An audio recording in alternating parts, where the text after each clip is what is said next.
Appreciate you joining us, Loren. And if you can leave us with one hot take that you see happening within the next year or two, what do you have? Oh, wow. I wasn't prepared for that one.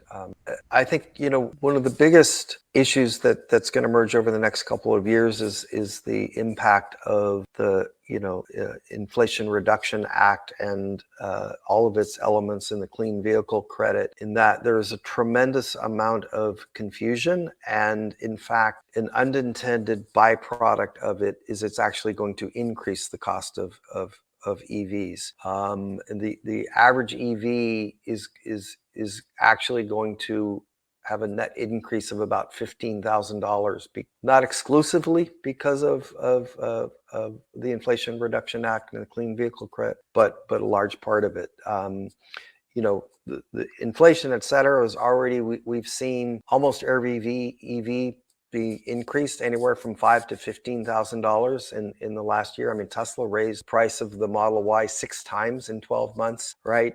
Ford increased the price of its F-150, I think it was at $5,000 or $7,000. And what's going to add to that is the battery mineral and battery cell requirements in the Inflation Reduction Act are only going to exacerbate the battery supply chain issues. Most of the battery minerals and cells are manufactured in Asia, and in order to qualify for these tax credits, you have to meet certain percentages threshold. So we're actually going to have to completely, and it's already started, redo the battery supply chain to North America, free trade countries, et cetera. And what that's doing is the cost of battery materials and the cost of battery cells are already going up. So for years, everybody used to tout the Bloomberg New Energy Finance chart that showed this line going down, that the battery cells cost 10 years ago they cost $1,000